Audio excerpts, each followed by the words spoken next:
Bonjour, bienvenue. Je parle souvent de communauté et je voudrais préciser qu'est-ce que c'est qu'une communauté.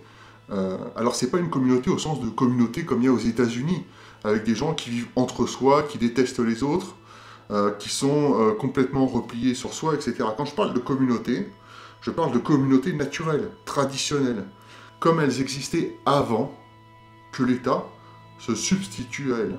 Avant, les gens n'avaient pas de retraite. L'État ne s'était pas substitué à la redistribution. Les gens faisaient des enfants, et les enfants s'occupaient naturellement de leurs parents. C'est ce genre de choses dont je parle quand je parle de communauté. Votre première communauté, c'est la famille. C'est la famille, n'oubliez jamais, même si les gens ne pensent pas comme vous, votre première communauté, c'est la famille. Et en fait, la communauté, ça marche par cercle concentrique qui s'étend au fur et à mesure. D'abord la famille, ensuite les amis, ensuite les concitoyens, etc., etc., etc.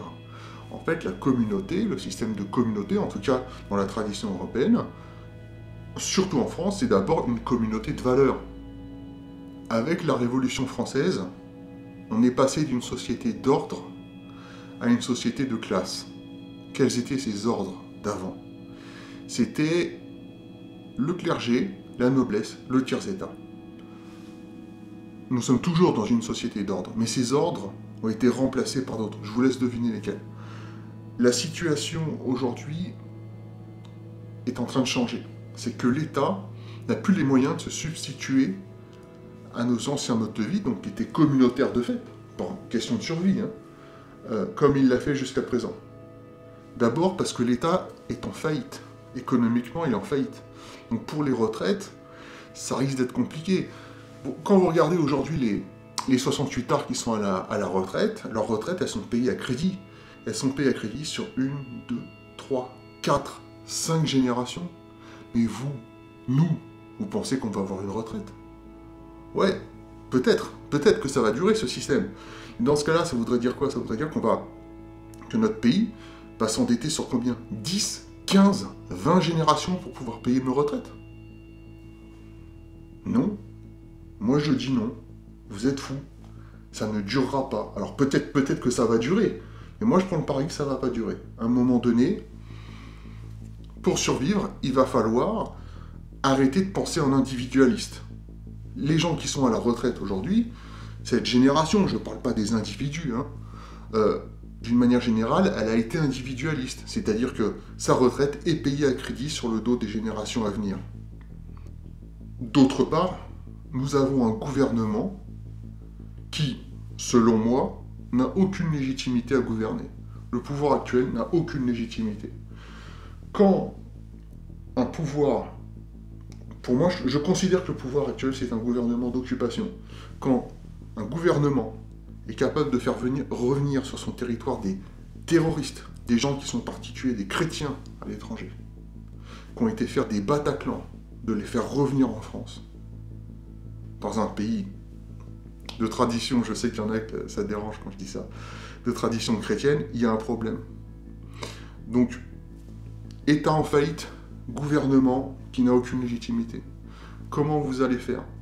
Comment vous allez faire? Eh bien, il va falloir, c'est le défi de notre génération, d'être capable de renouveler dans la modernité, en le mettant à jour, nos anciens modes de vie, nos modes de vie naturels, tout simplement, et de plus compter sur l'État, comme on l'a fait, comme l'ont fait ces dernières générations. Mais en réalité, quand on regarde l'histoire, il y a environ une centaine d'années, ou un peu plus, l'État n'avait pas autant d'importance. C'est venu avec la Révolution française, et ce cycle-là est en train d'arriver au bout. Comme je vous l'ai dit, une communauté, c'est d'abord une communauté de valeurs, c'est d'abord votre famille. Depuis quand est-ce que vous n'avez pas appelé votre grand-mère? Peut-être que ça lui ferait plaisir. Je dis ça pourquoi? Parce que comment est-ce qu'on se communautarise? Comment est-ce qu'on crée du lien avec les gens? Eh bien, c'est par le don, c'est aussi par le don de soi. C'est quand on est capable de transcender son propre égoïsme, sa propre existence, et d'aller vers l'autre. C'est d'abord la famille, et puis ensuite les lieux, de trouver des endroits où vous pouvez rencontrer des gens. Mais pas forcément, moi je serais à votre place, c'est un conseil d'expérience, c'est d'éviter les endroits qui sont politisés, avec des gens qui pensent comme vous. Pour une raison qui est simple. c'est que toute communauté, sauf la famille qui est vraiment une communauté élargie, repose sur une liturgie. Repose sur une liturgie. Qu'est-ce que c'est que la liturgie? Est-ce que vous le savez? Qu'est-ce que ça veut dire, liturgie? Liturgie, en grec, ça veut dire le service du peuple. Et on nous fait croire que la liturgie, c'est un truc de chrétiens, c'est chiant, c'est des livres. Vous vous rendez compte à quel point on a été atomisé, c'est-à-dire que le service du peuple passe pour quelque chose de négatif. On nous fait croire que c'est un truc ringard, vieillot. C'est ça que ça veut dire liturgie, ça veut dire service du peuple. J'insiste dessus, c'est très important. Parce que quand on comprend ça, qu'est-ce qu'on comprend d'autre?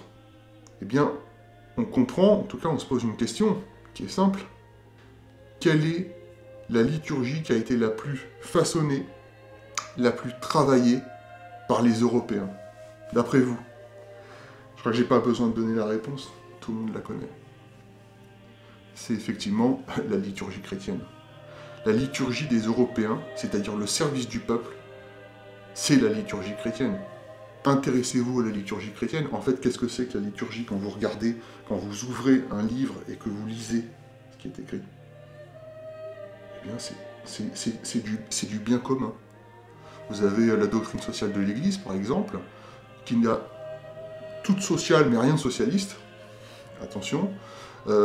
Et c'est un océan de génération en génération qui s'est passé, qu'ont travaillé les Européens pendant plus de 1000 ans. D'ailleurs, à propos de liturgie chrétienne, on va se quitter avec, pour ceux qui ne connaissent pas, je vais vous initier un petit truc. Vous savez, dans les églises, ne coupez pas la vidéo tout de suite. Vous avez une poussée des tradis de plus en plus forte. Les prêtres qui se forment actuellement sont tradis. Et dans les églises, toutes les semaines, il y a une prière qui est dite dans de plus en plus de paroisses.